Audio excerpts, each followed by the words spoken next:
അമിയ എടാ പോണേ നൈസാ പോയോക്കല്ലേ എത്തനോടത്താണ്ട് എത്തും അത്രേ ഉള്ളൂ.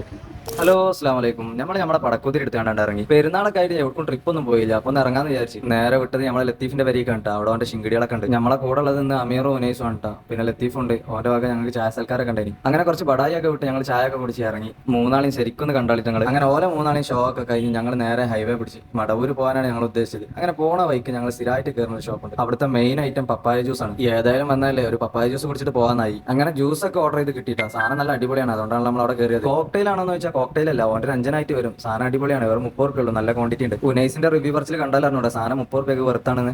അങ്ങനെ ഞങ്ങൾ അവിടെ നിന്ന് ഇറങ്ങി ഏകദേശം കുന്നമംഗലം എത്തി. എത്താ പോലെ ദമ്മടൽ ഉനൈസിന്റെ അളിയന്റെ വണ്ടിയാണ്. ഓന്റെ ദമ്മടൽ കണ്ട വെച്ചു ഓന്റെ വണ്ടിയാണ്. അങ്ങനെ ഞങ്ങൾ മടവൂർ എത്താനായി. അതിന്റെ ഷോ ആണ് പെങ്കളി കാണുന്നത്. നാളെ CM വലിയുള്ളതിന്റെ ആണ്ട് നേർച്ച സ്റ്റാർട്ട് ചെയ്യാൻ കേട്ടോ. അപ്പൊ അത്യാവശ്യം ആൾക്കാരുണ്ട്. അങ്ങനെ ഞങ്ങൾ മക്കാമിന്റെ കോമ്പൗണ്ടിൽ കയറാണ്. നേർച്ച ആയതുകൊണ്ട് തന്നെ അവിടെ നല്ല ലൈറ്റും കാര്യങ്ങളൊക്കെ സെറ്റ് ചെയ്തിട്ടുണ്ടായിരുന്നു. അങ്ങനെ വണ്ടിയൊക്കെ പാർക്ക് ചെയ്ത് അമീർ നൂറാനി തലക്കെട്ട് കിട്ടുകയാണ്. എവിടെ പോയാലും നമ്മൾ ആ സ്റ്റാൻഡേർഡിൽ തന്നെ നിൽക്കണം എന്നാണ് അമീർ പറഞ്ഞത്. പാർക്കിങ്ങിലൊക്കെ അത്യാവശ്യം വണ്ടി ഉണ്ടായിരുന്നു കേട്ടോ. ഞങ്ങൾ മരുവ് സ്കെച്ചാണ്ടാണ് വീട്ടിൽ നിന്ന് ഇറങ്ങിയത്. അങ്ങനെ ഒതുകൊടുത്ത് കയറി ഞങ്ങൾ അവിടെ നിന്നാണ് ഇഷാ സ്കെച്ച്. അങ്ങനെ സിയാറത്തൊക്കെ കഴിഞ്ഞ് പറയാനുള്ളതൊക്കെ പറഞ്ഞ് പുറത്തിറങ്ങിയപ്പോൾ നമ്മൾ ഷെയ്ഖുനെ ബാദുഷ് ഉസ്താദിനെ കണ്ടിട്ടോ. അങ്ങനെ ഭയങ്കര സന്തോഷമായി. ഉസ്താദിന് നാളെ നേർച്ചന്റെ പരിപാടിക്ക് ക്ഷണം ഉണ്ടെന്ന് പറഞ്ഞു. അങ്ങനെ ഉസ്താദിനോട് ദുആ ചെയ്യാനൊക്കെ പറഞ്ഞ് ഞങ്ങൾ മക്കാമെന്ന് ഇറങ്ങി. മക്കാമിന്റെ ഉള്ളിൽ വീഡിയോ എടുക്കാൻ പറ്റാത്തതുകൊണ്ടാണ് വീഡിയോ എടുക്കാത്തത്. ഇവിടെ വെച്ചിട്ടാണ് നാളെ നേർച്ചന്റെ പരിപാടി നടക്കുന്നത്. അങ്ങനെ അവിടെ നിന്ന് ഞങ്ങൾ നേരെ ഷെയ്ഖുനാന്റെ വീട്ടിലേക്കാണ് പോയത്. അവിടെ വെച്ചിട്ട് ഷാദുലി റാത്തീവ് നടക്കുന്നുണ്ട്. ഞങ്ങൾ പോയപ്പോൾ ദുആ ആയിട്ടുണ്ട്. പിന്നെ CM വലിയുള്ളതിനെ കുറിച്ച് പറയുകയാണെന്നുണ്ടെങ്കിൽ ഷെയ്ഖുനാന്റെ അടുത്ത് നമ്മൾ എന്ത് ആഗ്രഹം വെച്ച് പോയാലും അത് നടന്നിട്ടുള്ള ഒരുപാട് ആൾക്കാരുടെ അനുഭവം നമ്മളെ സ്വന്തം അനുഭവം തന്നെ ഉണ്ട് കേട്ടോ. അതുകൊണ്ടാണ് വേഗം വണ്ടിപ്പാഞ്ഞ് അങ്ങോട്ട് ചെല്ലണത്. നമ്മളെ ഉസ്താദിനോട് എന്ത് കാര്യം പറഞ്ഞാലും ഉസ്താദ് ആദ്യം പറഞ്ഞാൽ മടവൂർ പോയിക്കോന്നാ. ഷെയ്ഖുനാന്റെ വീട്ടിൽ പോയപ്പോൾ ഷാദുലിക്ക് അത്യാവശ്യം ആൾക്കാരുണ്ട് കേട്ടോ. നമുക്ക് ആ ദുആയിൽ പങ്കെടുക്കാൻ പറ്റി. ഈ സദസ്സിന്റെ മൂലൊക്കെ കാണാനാണ് CM വലിയുള്ളതിന്റെ വീട്.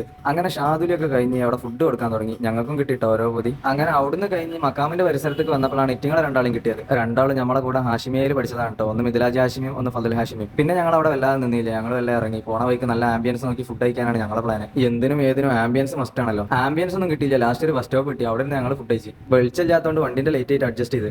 പിന്നെ ചോറ് തന്നെ വെള്ളക്കുപ്പി വാങ്ങി. കടക്കാരൻ ഞങ്ങളെ ചാമ്പേരെ മൂട്ടിൽ ഓട്ടാക്കിയാണ്ട് അവിടെ സ്റ്റിക്കർ ഒട്ടിച്ചു. സ്പോട്ട് തപ്പി നടന്നപ്പോൾ അതിൽ ഭാഗം വെള്ളം തീർന്നു. ഇത് നോക്കിയാണ് നിങ്ങൾ ഒരു പൊതിന്ന് കൈയിട്ട് വാരി തിന്നുന്ന ഫീൽ ഒറ്റക്ക് തിന്നുമ്പോൾ കിട്ടൂല. അങ്ങനെ ഫുഡൊക്കെ കഴിച്ച് ഞങ്ങൾ കൈയായി. അപ്പോൾ അമീർ ഹുസൈന്റെ തീറ്റ കഴിഞ്ഞിട്ടില്ല. അങ്ങനെ തീറ്റൊക്കെ കഴിഞ്ഞ് ഞങ്ങൾ പിന്നെ നാട് ലക്ഷ്യമാക്കി യാത്ര തുടർന്ന് നാട്ടിലെത്തിയപ്പോൾ ഏകദേശം 1:45 ഒരു ചായയൊക്കെ കുടിച്ച് ബിരിയാണി കഴിച്ചാണ്ട് ഒരു കൂൾബാർ കയറി. ഇത് നോക്കിയാണ് നിങ്ങൾ നട്ടപ്പാതിരക്ക് ഐസ്ക്രീം എന്നാണ് ഓനുമാണ് സമ്മതിക്കുക. അവനക്ക് കുട്ടികളെ മനസ്സാ. കൂട്ടത്തിൽ കുറച്ച് മെച്യൂരിറ്റി ഉള്ളത് എനിക്ക്. അതുകൊണ്ട് ഞാനൊരു സിപ്പപ്പ് വാങ്ങി. അല്ലെങ്കിലും ഞങ്ങൾ ഐസ്ക്രീമും സിപ്പൊക്കെ വാങ്ങി തിന്നുമ്പോൾ അബ്ബനെ ഈ സോഡ സർബത്ത് വാങ്ങി കുടിച്ചാൽ പാടുണ്ട്. ഓൻ ഒറ്റക്കത് കുടിച്ചും തോന്നുന്നുണ്ട്. ഞങ്ങൾക്ക് ഇനി ഓൻ ഒറ്റക്കത് കുടിച്ചാണെങ്കിൽ തന്നെ ഞങ്ങൾ സമ്മതിച്ചെന്ന് തോന്നണ്ട. അങ്ങനെ അവിടെ നിന്ന് ഇറങ്ങി അവർക്ക് കയ്യും കൊടുത്ത് നമ്മൾ സലാം പറഞ്ഞു പിരിഞ്ഞു. അപ്പോൾ ബാക്കി പിന്നെ അസ്സലാമു അലൈക്കും.